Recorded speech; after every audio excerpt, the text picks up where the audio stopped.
राष्ट्रपति पद के चुनाव में समर्थित संख्या बल के आधार पर पलड़ा बेशक एनडीए उम्मीदवार द्रौपदी मुर्मू का भारी माना जा रहा हो, लेकिन संयुक्त विपक्ष की ओर से उम्मीदवार यशवंत सिन्हा भी अपनी ओर से जोर लगाने में कोई कोर कसर नहीं छोड़ रहे।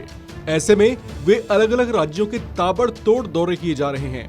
इसी कड़ी में वे जब जयपुर पहुंचे तो कांग्रेस और यहां के सत्ता सहयोगी दलों से समर्थन देने की अपील की।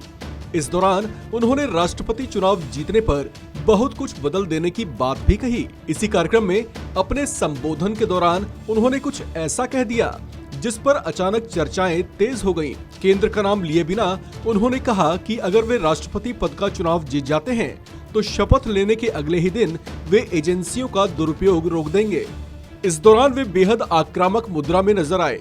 यशवंत सिन्हा ने कहा कि देश में एजेंसियों का दुरुपयोग हो रहा है, जिससे लोकतांत्रिक मूल्यों के सामने खतरा खड़ा हो गया है।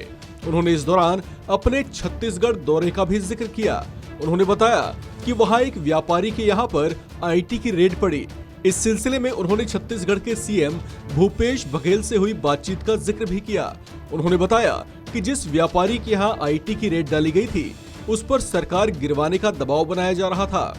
राष्ट्रपति पद के उम्मीदवार यशवंत सिन्हा ने कहा कि इस तरह की प्रवृत्ति देश के हित में नहीं है और इसे फौरन रोका जाना चाहिए। उन्होंने अपने संबोधन के दौरान कहा कि वे अगर देश के राष्ट्रपति के तौर पर चुन लिए जाते हैं तो इस तरह की गतिविधियों को फौरन बंद करवाने का काम करेंगे। यशवंत सिन्हा ने इस दौरान मौजूदा राष्ट्रपति रामनाथ कोविंद को लेकर भी टिप्पणी की। उन्होंने कहा कि वे एक खामोश राष्ट्रपति की तरह हैं। उनके राष्ट्रपति रहते हुए राष्ट्रपति भवन में खामोशी का दौर देखा गया, जबकि उन्हें आगे बढ़कर कई मुद्दों पर मुखर होना चाहिए था। उन्होंने कहा कि राजस्थान के साथ ही देश के अलग अलग राज्यों में विधायकों की खरीद फरोख्त पर न केवल सवाल उठाए, बल्कि यह भी कहा कि महाराष्ट्र के बाद गोवा में भी विधायकों की तोड़फोड़ को लेकर खबरें आ रही हैं। यह सब राष्ट्रपति चुनाव के समय ही क्यों हो रहा है?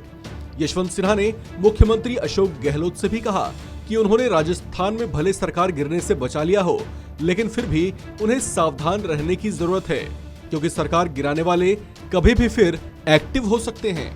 यशवंत सिन्हा ने बीजेपी को लेकर भी टिप्पणी की। उन्होंने कहा कि आज की बीजेपी का दौर अलग है और जिस बीजेपी में वे हुआ करते थे वो बीजेपी अलग थी। सिन्हा ने कहा कि वो बीजेपी अब मर चुकी है। पार्टी के पितामह कहे जाने वाले लालकृष्ण आडवाणी को लेकर भी उन्होंने कहा कि उनकी स्थिति पर उन्हें अफसोस होता है। पीएम मोदी का नाम लिए बिना यशवंत सिन्हा ने कहा कि आडवाणी हाथ जोड़ते रह जाते हैं और कोई उनके सामने से निकल जाता है। यशवंत सिन्हा के राजस्थान पहुंचने पर मुख्यमंत्री अशोक गहलोत ने उनका स्वागत किया। उन्होंने कहा कि संयुक्त विपक्ष ने यशवंत सिन्हा के तौर पर एक बेहद अनुभवी राजनेता को इस पद के योग्य समझा और उम्मीदवार बनाया है। उन्होंने सिन्हा की कार्यशैली और व्यक्तित्व की भी खूब सराहना की।